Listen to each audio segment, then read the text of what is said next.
Bonjour et bienvenue dans Je ne suis pas raciste mais, le podcast qui décortique le racisme qu'on dit ordinaire mais qui n'a rien d'ordinaire. Ce racisme difficilement condamnable pénalement, celui qui s'exprime tous les jours sous des traits d'humour, celui qui ne dépasse jamais la bienséance, qui semble souvent insignifiant mais qui reste violent et brutal pour celles et ceux qui en sont victimes.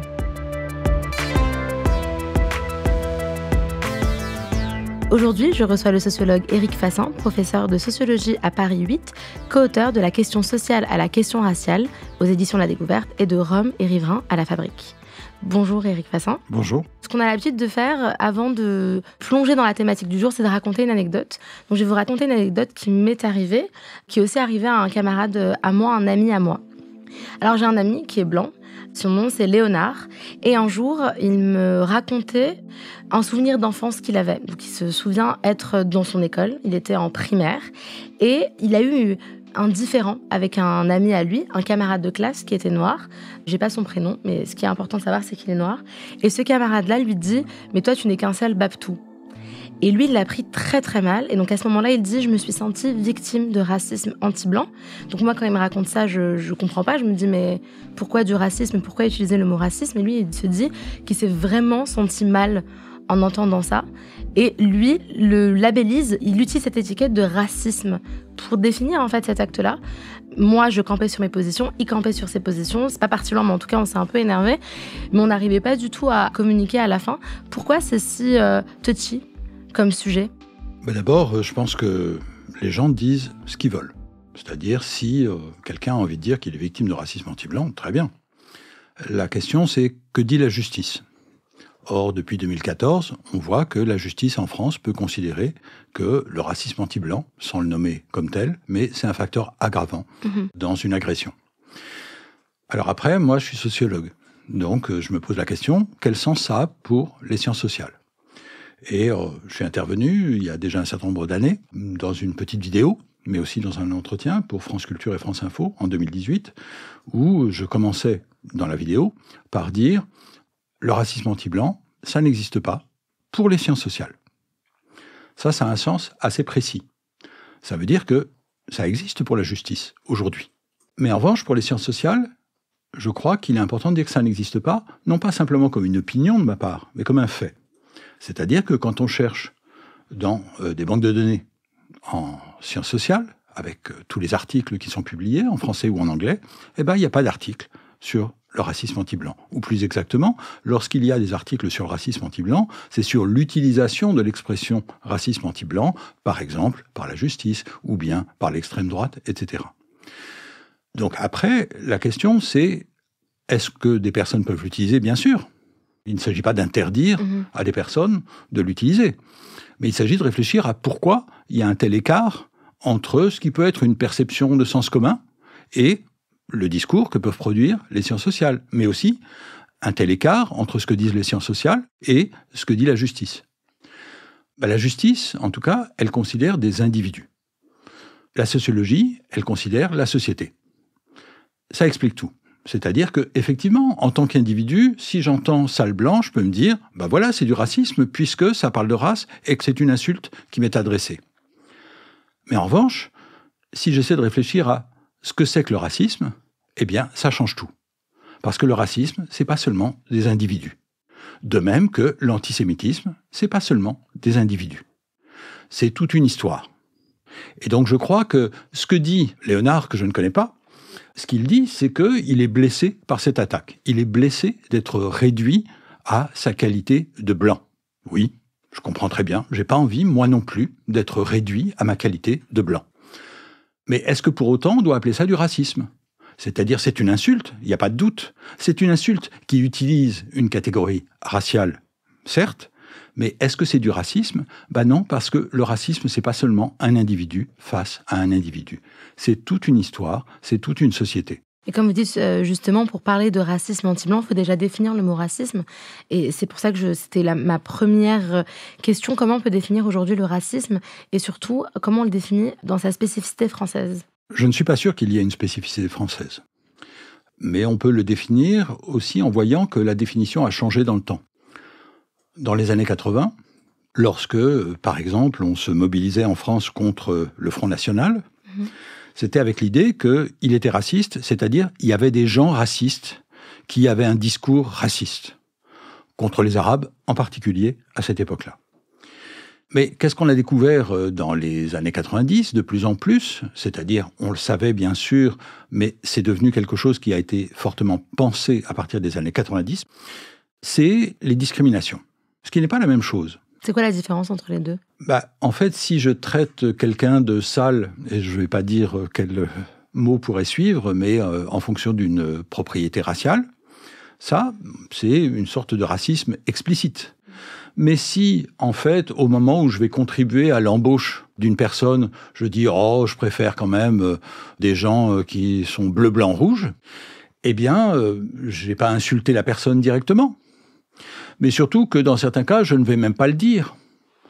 Ou bien, par exemple, je vais dire « Oui, mais en fait, il est susceptible de parler avec un accent qui ne me convient pas et qui ne plaira pas au client, etc. » Tout ça, c'est des formes de discrimination. Les discriminations raciales, qui sont des discriminations racistes, c'est important de les distinguer du racisme comme discours idéologique, parce que, en fait, très souvent, les gens ne se rendent pas compte que c'est raciste, puisque leurs intentions, c'est pas de produire un discours raciste, c'est juste que le résultat, c'est que, en fait, il y a des gens qui auront plus de mal à avoir un boulot, il y a des gens qui auront plus de mal à avoir un appartement, etc. Donc, en fait, les discriminations, ça veut dire qu'on sort, pour penser le racisme, de la seule question de l'intention et de l'idéologie. On se place du point de vue des résultats. C'est-à-dire, c'est pas un racisme en intention, c'est un racisme en effet. Mais est-ce qu'on peut toujours produire du racisme sans intention en 2024 ? Bien sûr. Pour ma part, j'ai souvent pris l'exemple, d'une part, du monde universitaire, et d'autre part, du monde médiatique. Et dans le monde médiatique et dans le monde universitaire, en principe, personne ne se réclame du racisme. Il y a bien sûr des exceptions importantes. Et pourtant, tout le monde est blanc. Bien sûr, il y a des exceptions importantes. Mais quand même, ça veut dire qu'il y a un mécanisme qui dépasse les intentions. Par exemple, on voit que les partis de gauche qui revendiquent de ne pas être racistes, eh bien, c'est pas pour autant qu'ils fassent une place très importante aux personnes qui appartiennent à ce qu'on appelle les minorités visibles. Donc, l'intention, c'est une chose. Mais le résultat, c'en est une autre. Et la différence entre l'intention et le résultat, c'est que si on se pose seulement la question de l'intention, on s'intéresse seulement aux personnes potentiellement accusées de racisme. Si on se pose la question du résultat, eh bien, on s'intéresse aux personnes qui sont potentiellement exposées au racisme. Donc, est-ce que, quand on parle du racisme, on peut faire abstraction des personnes qui subissent le racisme, et est-ce qu'on doit seulement penser aux personnes susceptibles d'être accusées ? Il y a une autre définition qui, je pense, est importante et intéressante avant de parler de ce qu'on appelle le racisme anti-blanc, c'est le racisme systémique. Est-ce qu'on peut l'expliquer ensemble ? Comment vous l'expliqueriez-vous ? C'est dans le prolongement de ce qu'on vient de dire, c'est-à-dire le racisme systémique, d'abord, ça ne veut pas dire systématique. Donc ça ne veut pas dire que tout le monde est raciste et que tout le monde subit le racisme. Mais ça veut dire qu'il y a des logiques structurelles ou systémiques. Donc, encore une fois, dans des univers qui ne veulent pas exclure, qui au contraire revendiquent d'être très ouverts aux minorités, eh bien on peut avoir parfois le même résultat. Pourquoi ? Parce qu'il y a des tas de mécanismes indirects. Mais c'est pareil pour le sexisme. De ce point de vue-là, la comparaison me paraît utile. On sait très bien que, par exemple, si on commence à se dire on va regarder la participation des femmes à la vie politique ou à la vie économique, ou etc., on s'aperçoit que tout le monde n'est pas traité pareil. Ça ne veut pas dire que tout le monde soit sexiste au sens idéologique, mais ça veut dire que tout se passe comme si, en fait, le sexisme était la logique qui organise le résultat. Oui, si on parle de système, en fait, qui est... Voilà. Et un système, ça veut dire quelque chose de précis. C'est ce qu'on peut mesurer dans le fait que, par exemple, les femmes sont moins payées que les hommes. On le mesure moins bien lorsqu'il s'agit des minorités raciales. Pourquoi ? Parce que l'État ne recense pas ces catégories. Donc, on ne peut pas faire des statistiques, mais on pourrait faire l'hypothèse que s'il y a des écarts de salaire entre les hommes et les femmes, il n'est pas absurde d'imaginer qu'il y a des écarts de salaire selon qu'on est blanc ou pas.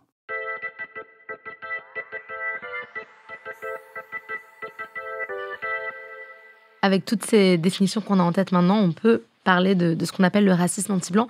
Comment on le définit ? Donc, vous avez commencé à y répondre que ça n'existe pas en sciences sociales, mais dans la justice. Mais comment on pourrait le définir, ce racisme anti-blanc ? Le définir, ça supposerait qu'on veut que ça existe. Donc, pour ma part, je ne vais pas le définir. Ce que je pourrais dire, en revanche, et qui, pour moi, est important, c'est que le racisme anti-blanc, c'est un argument qui est utilisé. C'est un slogan, si on veut. Et en particulier, ça a été utilisé, historiquement, pendant longtemps, uniquement par l'extrême droite. Il se trouve qu'aujourd'hui, de plus en plus de gens reprennent ça à leur compte. Il y avait par exemple en 2022 un sondage qui était commandé par CNews et qui disait que, je crois, 80% des Français croyaient à l'existence du racisme anti-blanc. Qu'est-ce que ça veut dire ? Ça veut dire que, en fait, c'est un grand succès de l'extrême droite pour accréditer cette idée. Le fait que les sciences sociales disent « ça n'existe pas », au fond, ça se traduit par le fait que les sciences sociales, ça n'existe pas. C'est-à-dire que la compréhension du monde, finalement, n'est pas importante. Et que puisque tout le monde a entendu parler du racisme anti-blanc à la radio, à la télé, sur les réseaux sociaux, eh bien tout le monde finit par dire « ah bah oui, ça existe ». Après tout, nous sommes universalistes. Nous savons bien que c'est pas simplement telle ou telle catégorie sociale. Tout le monde est susceptible d'être raciste contre tout le monde. Ben non. En fait, tout le monde n'est pas susceptible d'être raciste contre tout le monde. Pourquoi ? Parce que le racisme, c'est pas, comme on dit en anglais, colorblind. Colorblind, ça veut dire aveugle à la couleur. Le racisme, par définition, c'est pas aveugle à la couleur. Donc on peut pas dire peu importe. Parce que dire peu importe, ça veut dire que peu importe les discriminations. Peu importe toute l'histoire coloniale et l'histoire de l'esclavage, mais pas seulement l'histoire au passé, mais cette histoire au présent. Et on peut dire la même chose pour l'antisémitisme. Après tout, imaginons qu'on commence à nous parler d'un racisme anti-goy. Goy, c'est le terme qui peut être utilisé pour parler des non-juifs. Est-ce que ça aurait un sens de parler d'un racisme anti-goy ? Je crois qu'en fait, on voit bien l'absurdité des choses. L'absurdité des choses, c'est de faire comme si tout était symétrique. Pourquoi est-ce que nous comprenons aujourd'hui ce que c'est que l'antisémitisme ? Sans même qu'on ait besoin de nous faire un dessin, quand on voit certaines références, quand on entend certaines phrases. Eh bien, parce qu'il y a toute une histoire et que nous la connaissons. Le racisme anti-goy, quelle histoire ? Le racisme anti-blanc, quelle histoire ? En fait, finalement, dire que, je vais le dire même si, c'est compliqué de dire, mais dire qu'un sale blanc, ce serait équivalent sur le même ligne qu'un sale noir, sale arabe, ce qui n'est pas le cas. Ça peut être très désagréable à entendre, c'est une insulte. C'est blessant, parce que personne n'a envie d'être réduit à son identité. Moi non plus. Mais le problème, c'est pas seulement ça. Oui, c'est l'histoire qu'il y a derrière. C'est que, en fait, ça résonne de manière plus ou moins profonde selon son expérience. Par exemple, si on est tous les jours contrôlé par la police et qu'on entend tous les jours certains propos, eh bien, ils résonnent plus fort que si, une fois, on a quelqu'un qui, dans le métro, va nous dire quelque chose, ce qui, personnellement, ne m'est jamais arrivé, en tout cas. Oui, et puis surtout, ce que vous expliquez, c'est que ça réouvre tout un imaginaire et toute une histoire coloniale qu'un sale blanc, par exemple, ou sale babtou, comme on peut l'entendre, ne réveille pas. Si on reprend l'exemple de Léonard, que je ne connais toujours pas, eh bien, Léonard, manifestement, a une anecdote à raconter dans sa vie. Je crois que les personnes qui subissent le racisme, en général, ont plus d'une histoire à raconter. Donc, c'est pas simplement l'histoire au sens le plus large, mais c'est aussi leur histoire. Les personnes qui appartiennent à des minorités, c'est-à-dire des minorités raciales, mais aussi des minorités sexuelles. Eh bien, très souvent, elles ont eu beaucoup d'expériences dans leur vie. Et donc, on ne va pas faire comme si tout était pareil. Le principe même de la sociologie, c'est d'essayer de restituer toute une histoire sociale.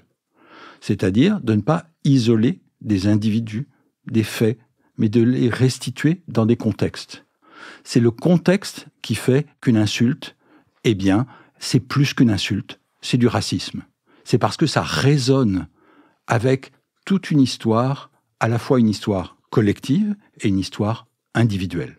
Si on parle aujourd'hui de cette notion, c'est que, comme vous l'avez un peu expliqué au tout début, c'est qu'elle est fortement présente dans notre société. J'aimerais vous faire écouter plusieurs paroles politiques qui ont été recensées par France Culture en 2018. Lutter contre l'explosion du racisme anti-blanc et du racisme anti-français. Je pense qu'il est un racisme dont on ne parle pas et qui est une grande souffrance pour beaucoup de nos compatriotes qui dont la peau est blanche. Ça fait des années que le racisme anti-blanc est nié. Alors, on a eu Marine Le Pen, Jean-François Copé et Nicolas Dupont-Aignan. Mais c'est vrai que cette problématique, ou en tout cas cette question de ce qu'on appelle le racisme anti-blanc, à l'origine, c'est Jean-Marie Le Pen qui en parle. Ça vient d'où, le racisme anti-blanc? Ou en tout cas, comment il commence à évoquer cette notion-là? On voit bien que Jean-Marie Le Pen, c'est l'histoire de la guerre d'Algérie. C'est ça le point de départ. Autrement dit, il y a l'idée que, finalement, le racisme, on en accuse l'extrême droite, mais au fond, l'extrême droite peut renverser l'accusation. C'est-à-dire que c'est une manière de nier l'histoire de la colonisation, qui est proprement raciste, puisqu'elle suppose une hiérarchie des populations en fonction de leur origine. Donc, dire racisme anti-blanc quand on sort de la guerre d'Algérie, eh bien, ça veut dire la colonisation, finalement, c'est pas si mal que ça. Et on nous accuse d'être racistes, mais les autres le sont tout autant. Ça, c'est ce qui prépare tous les discours sur le grand remplacement. Parce que le grand remplacement, selon Renaud Camus, c'est quoi? C'est une colonisation à l'envers. Qu'est-ce qu'on nous explique aujourd'hui? C'est qu'il y aurait une colonisation à l'envers, c'est-à-dire que les personnes minoritaires seraient devenues majoritaires et que les personnes majoritaires seraient devenues minoritaires. Autrement dit, c'est une manière, de la part de gens qui d'habitude critiquent les discours victimaires, de dire « je suis très contre la victimisation parce que c'est moi la vraie victime ». Je crois que ce renversement, il est très important pour comprendre comment marche le discours sur le racisme anti-blanc.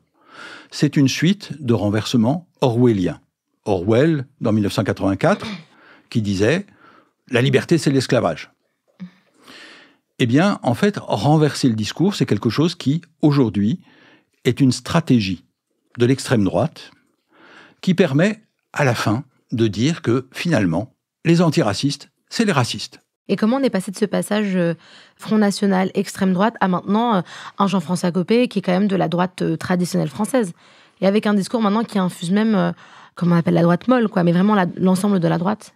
C'est une histoire qui commence à dater, c'est-à-dire qui débute dans les années 80 face au Rassemblement national. Qu'est-ce qu'on a dit à ce moment-là? On a dit, certes, il faut combattre le Rassemblement national, qu'on appelait à l'époque Front National. Il faut le combattre, mais pour cela, il est important de maintenir un discours républicain. Mais qu'est-ce qu'on disait avec le mot républicain? On disait, il faut intégrer les étrangers et leurs enfants. La deuxième génération. Mais en réalité, très rapidement, il ne s'agissait plus simplement de les intégrer, mais de leur dire de s'intégrer.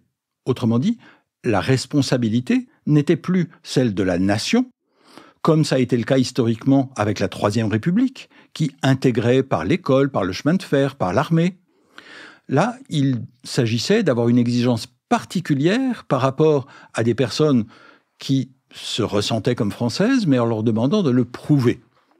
Au fond, il y a deux types de Français depuis les années 80, des gens qui ont besoin de le prouver et des gens qui n'ont pas besoin de le prouver. Ceux qui n'ont pas besoin de le prouver, c'est ceux qui sont français par le sang. Eh bien ça, c'est une racialisation de la société française qui est passée, paradoxalement, par un discours républicain, universaliste. L'intégration, en réalité, ça n'était plus « nous allons vous intégrer », c'était « vous devez vous intégrer ». Ce renversement, c'est ce qui a rendu possible ensuite toutes sortes d'évolutions, et on sait bien que le spectre politique s'est fortement déplacé vers la droite depuis les années 80. Nous sommes très loin du socialisme de l'élection de 1981. C'est vrai de la droite, mais c'est vrai aussi de la gauche. Il y a de ce point de vue-là une sorte de radicalisation du discours qui fait qu'on finit par accepter l'idée qu'il y a vraiment des gens qui sont des problèmes. Dans certains cas, on nous dira les immigrés, dans d'autres cas, on nous dira leurs enfants, les jeunes, des quartiers, ou on pourra nous dire les musulmans. Bref, on peut multiplier. Il y a de ce point de vue-là un tournant, à mon sens, dans les années 2010, avec la question Rome. On l'oublie souvent, parce que finalement, quand on parle du racisme, on parle davantage des populations noires et arabes, même si on a commencé à parler depuis peu du racisme qui vise les personnes asiatiques. Mais prenons le cas des Roms, parce que ça a été très important. Les Roms, dont on a commencé à parler sous Nicolas Sarkozy, de manière très hostile, en considérant qu'ils étaient un problème, eh bien, qu'est-ce qu'on leur reprochait ? On leur reprochait d'être inassimilables, en quelque sorte. C'est quelque chose qui a été porté par Nicolas Sarkozy, mais qui ensuite a été repris par Manuel Valls, lorsque les socialistes sont arrivés au pouvoir avec François Hollande en 2012.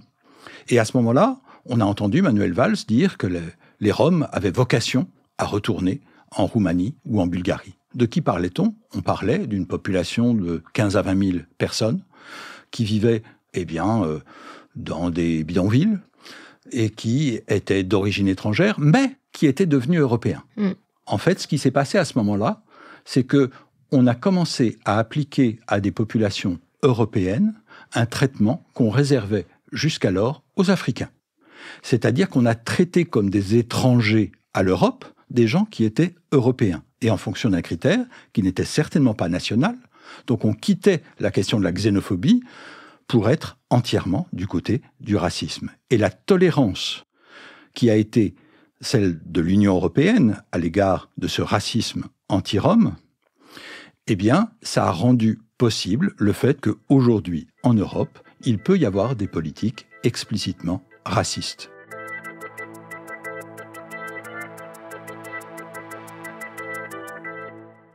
J'ai lu dans plusieurs interviews que vous avez données que dans les années 2000, il y a aussi des associations qui se disent antiracistes, comme la LICRA, qui ont participé à la pérennisation de ce qu'on appelle le racisme anti-blanc.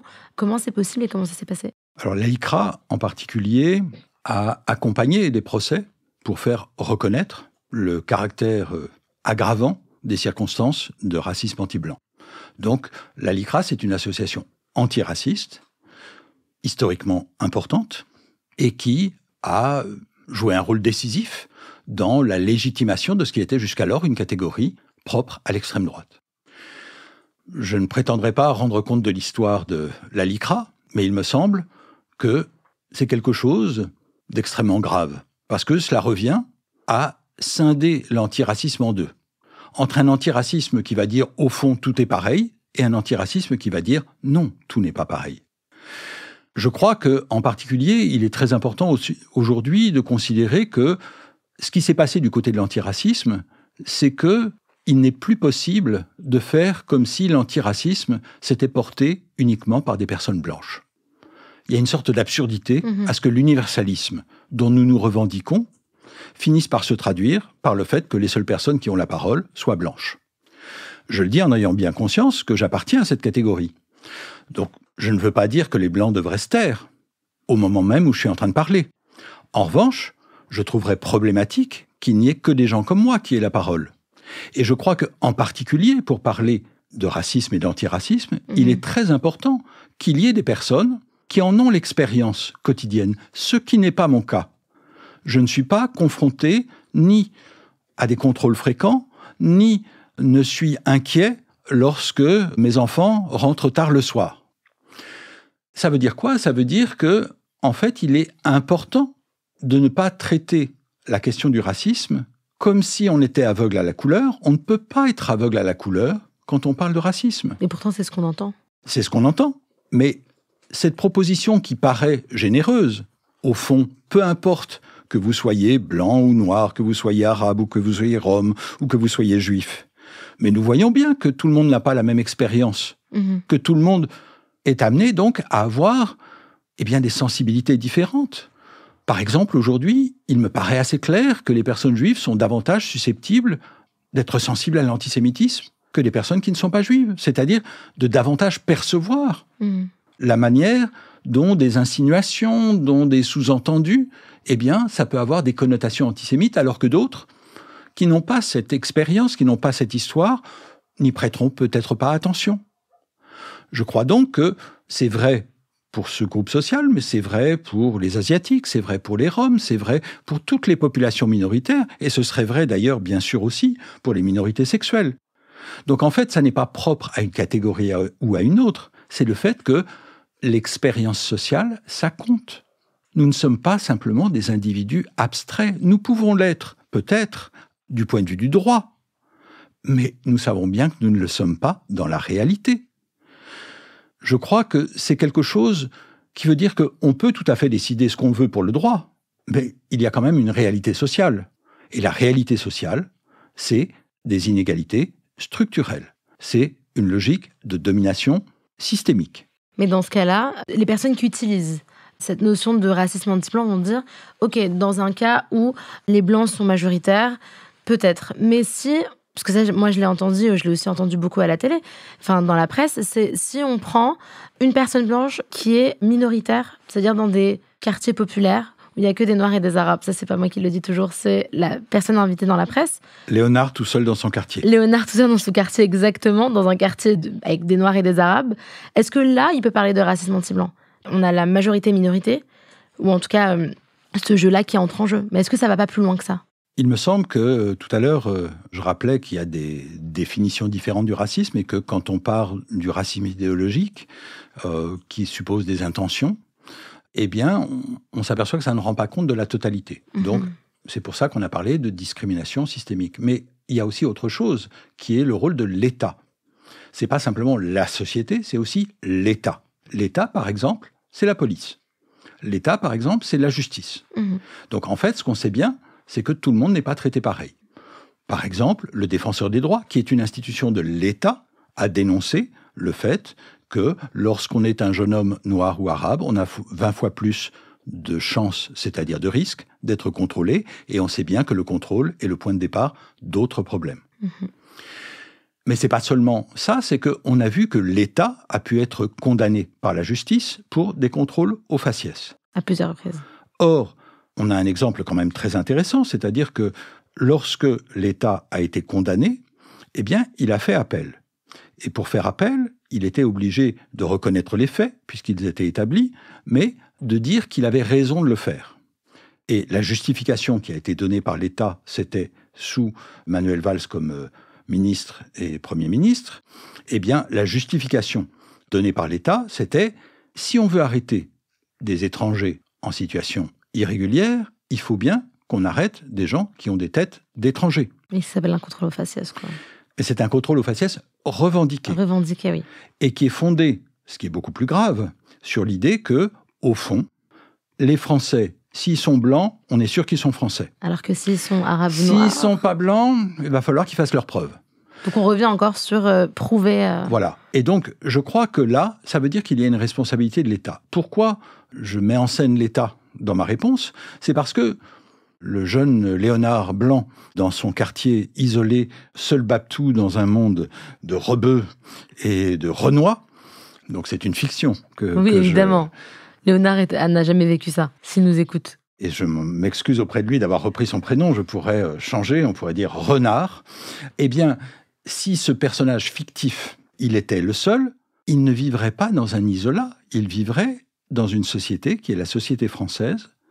Il ne vivrait pas seulement dans son quartier, il vivrait dans une société où il y a un État. Donc, par exemple, si lui, il va voir la police pour se plaindre de ce qui se passe, ça ne se passera peut-être pas exactement pareil que si son voisin, déjà défini comme renois ou comme rebeu, va au commissariat. Donc, ça veut dire que nous ne pouvons pas faire comme si nous n'étions que des individus ou comme si nous étions enfermés dans des quartiers. Les jeunes des quartiers, eh bien, parfois, ils prennent le métro. C'est une déclaration que je tiens à faire solennellement. Il y a des raisons de penser que même s'il y a une ségrégation sociale qui est aussi une ségrégation géographique, qui est aussi une ségrégation raciale, ça ne veut pas dire que les gens soient enchaînés dans un pâté de maison. La réalité, c'est qu'on est dans une société où l'État est présent partout, même quand il est très peu présent. Parce que la loi, ça existe. Parce que la police, ça existe. Et on sait que la police, elle est assez présente dans les quartiers populaires. La question, c'est aussi le privilège blanc. Est-ce que là, on est dans un déni total de son propre privilège quand on est une personne blanche, dans cette situation-là de renard? Je pense qu'on n'est jamais condamné à être aveugle. Donc, ça veut dire qu'il y a une part de choix. Et ce choix, il est orienté par des options politiques. C'est-à-dire que c'est parce que nous entendons des discours différents que nous sommes amenés à adhérer plus ou moins à telle ou telle version. Après tout, nous vivons dans une société où beaucoup de jeunes sont moins racistes, sont plus critiques du racisme que les plus âgés parmi nous, dont je fais partie aussi. Donc ça nous dit quelque chose. Ça veut dire qu'il n'y a pas de déterminisme. C'est pas parce qu'on est blanc qu'on va penser d'une certaine manière. Mais c'est pas parce qu'on est noir ou parce qu'on est arabe ou parce qu'on est asiatique ou rom ou juif qu'on va penser d'une certaine manière. Il est important de penser que tout le monde appartient à une société où on peut se constituer en sujet politique. C'est-à-dire, on pense pas tous la même chose. C'est pas parce que je suis blanc que je suis condamné à penser comme un blanc. C'est pas parce qu'on est noir que, etc. Donc je crois qu'il est très important de ne pas enfermer les gens dans ces catégories, enfermer personne. Ça ne veut pas dire qu'il n'y ait pas un privilège blanc. Le privilège blanc, il existe bien sûr. C'est-à-dire, c'est la tranquillité d'esprit que j'ai si je prends le métro. Et ça n'est qu'un exemple, mais bien sûr, ça veut dire que je ne m'attends pas à être réduit à cette qualité de blanc. Ça peut m'arriver ponctuellement, dans certains contextes. Par exemple, je ne peux pas faire abstraction aujourd'hui, au moment où je parle d'antiracisme, je ne peux pas effacer le fait que je suis blanc, même si je ne suis pas filmé en train de le dire. Je ne peux pas en faire abstraction. Mais la plupart du temps, j'ai pas besoin d'y penser. Je crois qu'une partie d'entre nous a plus souvent l'obligation de penser à la manière dont elle est perçue. C'est quelque chose que d'ailleurs, si on veut se représenter ça, c'est quelque chose que les femmes connaissent bien. En fait, quand on est un homme, on sait bien qu'on a moins besoin de penser à la manière dont on est regardé, à la manière dont on regarde mes vêtements. Et je ne vais pas continuer à détailler. Mais de manière générale, je crois que nous savons collectivement que tout le monde ne subit pas les mêmes regards, que tout le monde n'a pas la même liberté par rapport au regard des autres. C'est donc très important de le prendre en compte. Et ça veut dire quoi? Ça veut dire qu'on vit dans une société qui est traversée, comme toutes les sociétés, par des rapports de domination. La question, c'est est-ce qu'on veut s'y aveugler ou pas? Alors que nous savons bien aussi que ça joue pour les rapports de classe. On ne regarde pas tout le monde pareil. On écoute, on entend des manières de parler. On voit bien que ça fait partie de la manière dont nous regardons le monde. Donc pourquoi ce serait différent lorsqu'on parle de questions raciales?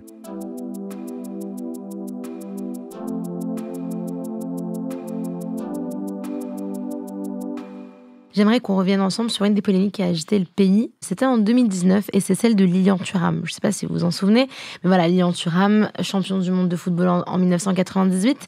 Et cette polémique lui a valu une couverture de Valeurs Actuelles. Et le titre de cette une, c'était « Les racistes anti-blancs ». J'aimerais qu'on écoute cet extrait de LCI, qui était diffusé à ce moment-là.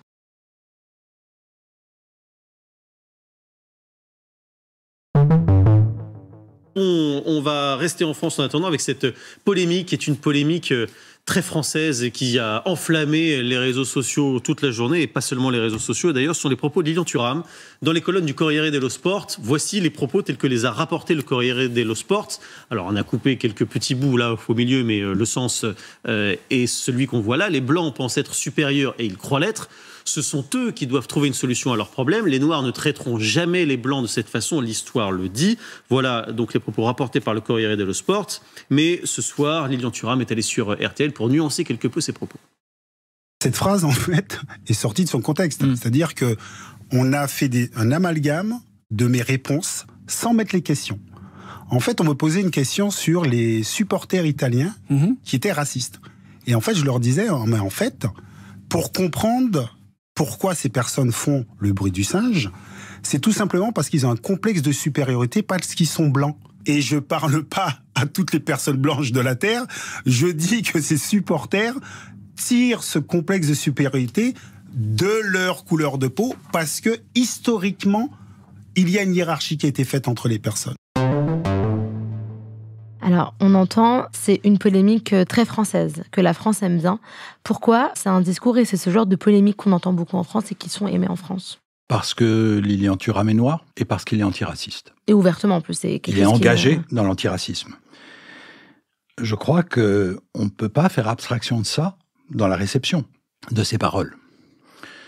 Alors après, ce qui est intéressant, c'est que justement, il insiste sur le fait que les phrases, elles existent par rapport à un contexte.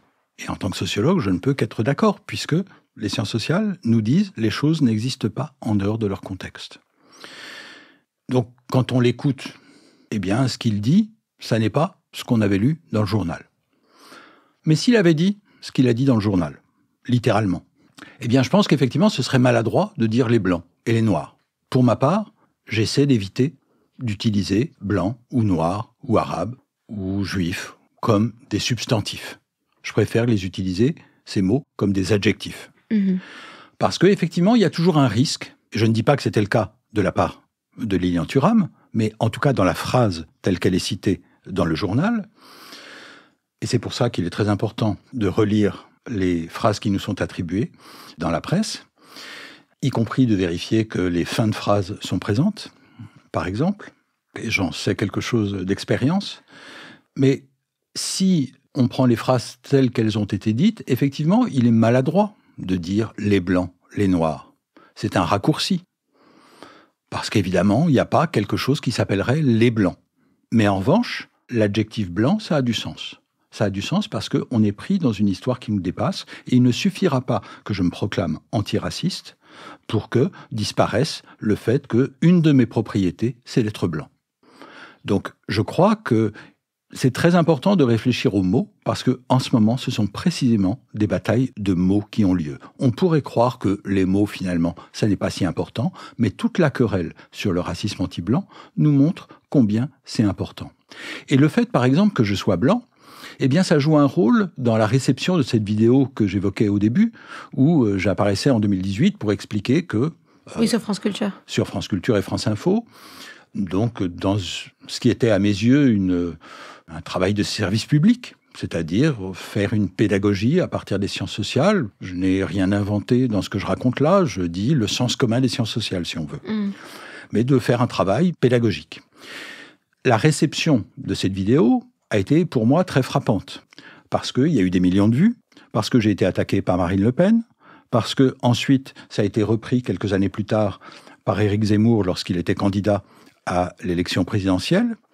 Donc, en fait, je me suis rendu compte que ça avait un impact qui dépassait largement le fait de se rendre à la maison de la radio pour parler pendant une demi-heure et pour avoir un entretien qui ensuite est monté en vidéo.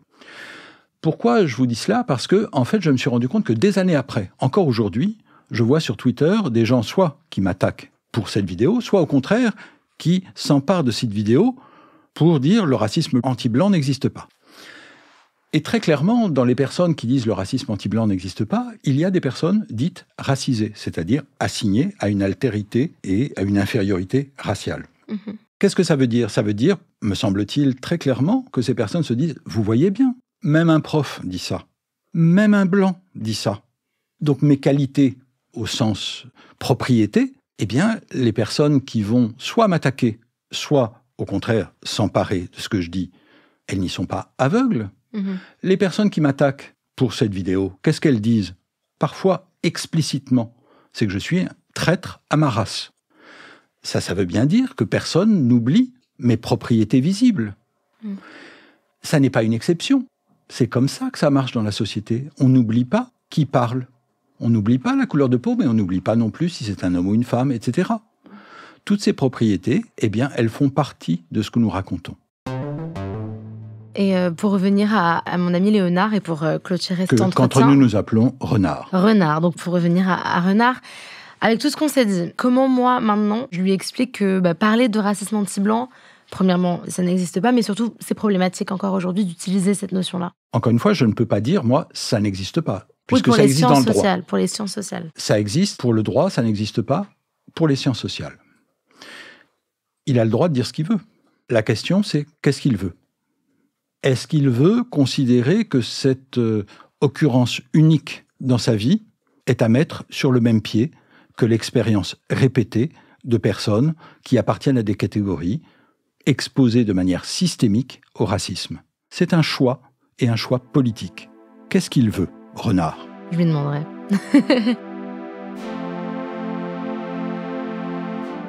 Alors, à la fin de chaque épisode, on a l'habitude de proposer des ressources, des recommandations culturelles. Moi, je vais en donner 2, et puis après, vous pouvez en donner une normalement, mais si vous en avez 2, on accepte 2. Disons 15. 15 avec plaisir. Hier, on en a eu pas mal aussi, donc j'accepte. Non, je plaisante. Ma première recommandation, c'est le compte Instagram, mais aussi le podcast Semblant de Rien, qui s'est transformé aussi en livre récemment, qui a été publié aux éditions Binge, qui s'appelle Mécanique du privilège blanc. Donc c'est ce qu'ils appellent une sorte de boîte à outils pour lutter efficacement contre le racisme. Je cite, « Il est crucial de se doter d'un bagage conceptuel solide pour être équipé, afin de comprendre certaines thématiques et notions clés. » Et évidemment, elle revient beaucoup sur le privilège blanc et sur le racisme anti-blanc. Donc je vous invite à lire le livre et aussi à suivre ce compte Instagram. Ma deuxième recommandation, c'est une vidéo YouTube qui est en fait un extrait d'un stand-up de Djamil Leschlag qui s'appelle « Le racisme anti-blanc #1 ». C'est disponible sur YouTube. Il revient de manière très drôle sur la polémique de Lilian Thuram qu'on a évoquée ensemble en 2019. Et puis, il parle aussi des différentes réactions face à la police entre lui, donc qui est une personne d'origine arabe, et son ami blanc, qui n'est pas Renard, mais qui aurait pu. Bref, ça rassemble pas mal de choses qu'on a évoquées aujourd'hui. Ça parle aussi du privilège blanc. À vous, est-ce que vous avez des recommandations à nous donner ? D'abord, je trouve qu'il est intéressant qu'il y ait les humoristes qui jouent un rôle dans cette affaire, et je crois que c'est beaucoup le cas actuellement, parce que, en fait, face à la gravité des choses, casser un peu l'ambiance en faisant rire de ça me paraît une très bonne chose. Mais comme je suis pas drôle, puisque je suis sociologue, eh bien, moi, je dirais que, en tout cas, en sciences sociales, il y a des jeunes, c'est-à-dire en tout cas des plus jeunes que moi, qui font des travaux qui me paraissent importants et intéressants. Quelqu'un comme Sarah Mazouz, par exemple, qui travaille actuellement sur ce que c'est que la blanchité dans la danse. Mais il y a aussi des jeunes collègues comme Solène Brun ou Claire Kosker, ou etc. Donc je crois que c'est important de lire des sciences sociales, parce que les sciences sociales, c'est quand même des instruments pour essayer de comprendre un peu mieux le monde. Or, nous vivons dans un moment d'anti-intellectualisme politique qui vise à nous dire que, au fond, les sciences sociales sont des obstacles à la vie en société. C'est tout le contraire.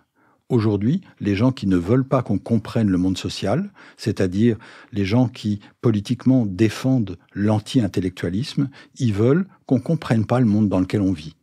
Et si on ne comprend pas le monde dans lequel on vit, eh bien, ça fait le jeu du néofascisme. Donc je crois que nous avons une responsabilité collective à essayer de comprendre un peu mieux. Et pour ça, ça veut dire que c'est une bataille démocratique pour se dire que comprendre, savoir, c'est important.